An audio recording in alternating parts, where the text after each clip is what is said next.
महामृत्युंजय का मंत्र, महामृत्युंजय का जाप, महामृत्युंजय मंत्र का जाप मनुष्य कब करता है?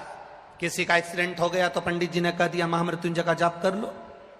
कोई कर्जे में डूब गया तो कह दिया महामृत्युंजय का जाप कर लो। किसी के घर में क्लेश हो रहा है तो कह दिया महामृत्युंजय का जाप कर लो। किसी के यहाँ दुख आ पड़ा तो कह दिया महामृत्युंजय का जाप कर लो। किसी के यहाँ कष्ट आ गया तो कह दिया महामृत्युंजय का जाप कर लो। कोई वेंटिलेटर पर पड़ा है तो कह दिया महामृत्युंजय का जाप कर लो।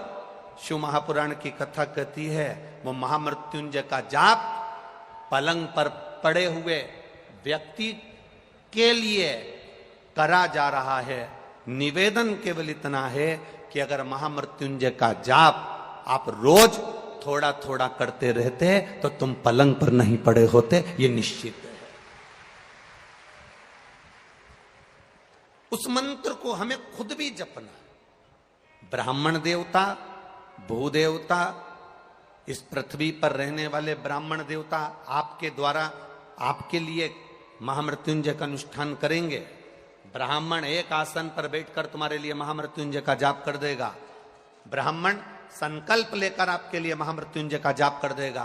पर शिव महापुराण की कथा कहती है ब्राह्मण भी जाप करे, वो करेगा, मना नहीं, पर निवेदन है कि उस जाप को आप स्वयं भी प्रतिदिन अपने मुख से, अपनी जिह्वा से, अपने शरीर से प्रतिदिन करते चलें, जिससे हमारी जिंदगी सार्थक हो। और सुन लो भोपाल वालों, तुमने जो पुण्य की गुल्लक भरी है तुम्हारे भजन की, शंकर जी के मंदिर में जाना, एक लोटा जल चढ़ाना, पशुपति व्रत करना, शिव की आराधना करना, शंकर को बेलपत्र चढ़ाना, जो तुम्हारा पुण्य प्रबल हुआ, उसी पुण्य के अंतर्गत ये शिव महापुराण की कथा भोपाल वालों को मिल गई 5 दिन में। ये पुण्य है। इस पुण्य की प्रबलता में शिव कथा कह रही है, भगवान शंकर का गुणगान कर रहा है। मार्कंडे बाबा के लिए फंदा फेंका गया था, वो फंदा देवाधिदेव महादेव पर आ गया। दुनिया में कोई तुम्हारा बुरा नहीं कर सकता, हमारे कर्म हमारा बुरा करते हैं। मार्कंडू जी ने बुरा करा, अर्थात उनके साले ने मिट्टी मिलाकर सामान गंदा भेजकर अपना यापन किया, थोड़ा सा व्यापार गड़बड़ करा, उसके कारण मार्कंडू जी को भी श्राप लग गया। औलाद हुई, अधोगति में मरने वाली हुई, पर कहीं ना कहीं हमारा पुण्य सामने आ गया तो हमारा कर्म फिर संवर गया। कुछ पुण्य सम्मुख में आ जाए, कुछ पुण्य तुम्हारा प्रबल हो जाए, कुछ पुण्य प्रबल हो जाए। भगवान शिव की आराधना कर रही है, भगवान शंकर का संवाद कर रहा है, शिव महापुराण की कथा कर रही है, हमारा पुण्य हमारे सम्मुख में कगरित हो जाए। 3 तरह से मरे हुए व्यक्ति का मोक्ष नहीं, पानी में डूबकर मरे हुए व्यक्ति का मोक्ष नहीं है, सर्प के डसे से मरे हुए व्यक्ति का मोक्ष नहीं है, स्त्री के हाथ से मरे हुए व्यक्ति का मोक्ष नहीं है।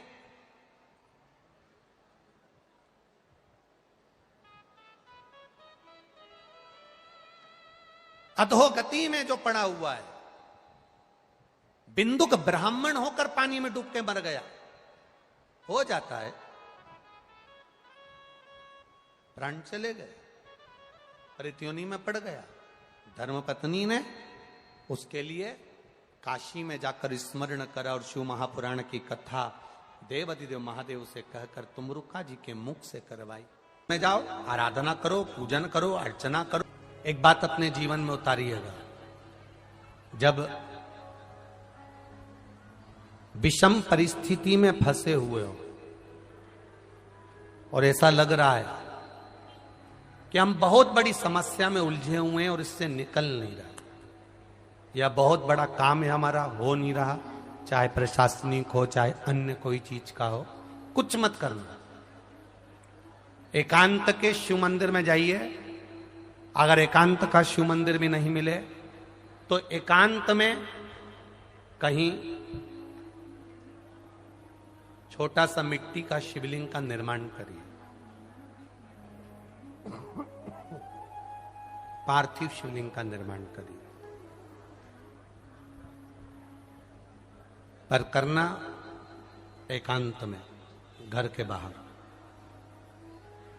किसी एकांत में शिवलिंग का निर्माण कर लो, या तो एकांतेश्वर महादेव पर चले जाओ, कोई एकांत में शिव मंदिर हो वहां, या कहीं एक पार्थिव शिवलिंग का निर्माण कर लो, छोटा सा। एक बेलपत्र, बहुत ध्यान से सुनना एकांतेश्वर महादेव का ये वृतांत। जब किसी विषम परिस्थिति में उलझे हुए हो, बहुत बड़ी समस्या सामने आकर खड़ी हो गई है, सबके हाथ जोड़ लिए, सबसे निवेदन कर लिया कि हमारा ये काम कर दो, नहीं हो रहा, सब दूर से मेहनत कर ली है, परिश्रम कर लिया है, परिश्रम तब भी जारी रखना। एक बेलपत्र, एक चावल का दाना, एक सफेद पुष्प, एक शमी का पत्ता, एक छोटी सी दुर्वा। दुर्वा जानते हो सब लोग, जो जमीन पे दूब लगी रहती है, दुर्वा, दुर्वा, एक दुर्वा। वो दुर्वा में बस, दुर्वा में वो जो दुर्वा होती है, कोई कोई दुर्वा एक डंडी की होती है। दुर्वा में बस इतना ध्यान रखना कि दुर्वा एक रहे और उसमें से 2 पत्तियां निकली हुई है। देखिए ना आप लोगों ने, पहले बोलो, जम के बोलो, देखा है ना? दुर्वा एक हो और 2 पत्ती की हो, एक ही कहलाएगी।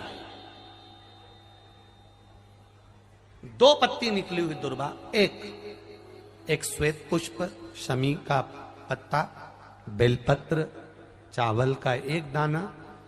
एकांत में कोई शिव मंदिर हो, अगर मंदिर ना हो तो एक छोटा सा पार्थिव शिवलिंग का निर्माण किसी पेड़ के नीचे एकांत में जाकर पूजन कर कर, आराधना कर कर, घी का दीप लगाकर, एक एक सामग्री शिव जी पर अपने मन की कामना कर कर समर्पित करना प्रारंभ कर दीजिए। शुरुआत दुर्वा से करना, दुर्वा के बाद में श्वेत पुष्प,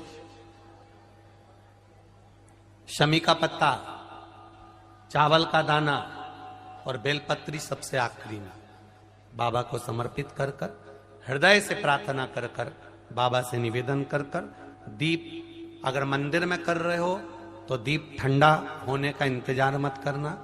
अगर पेड़ के नीचे एकांत में शिवलिंग का निर्माण कर कर पूजन कर रहे हो तो दीप ठंडे होने का इंतजार करना।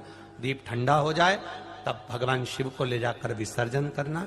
जो एक बेलपत्री है बस उसको घर लेकर आना, बाकी का सब विसर्जन कर कर आना।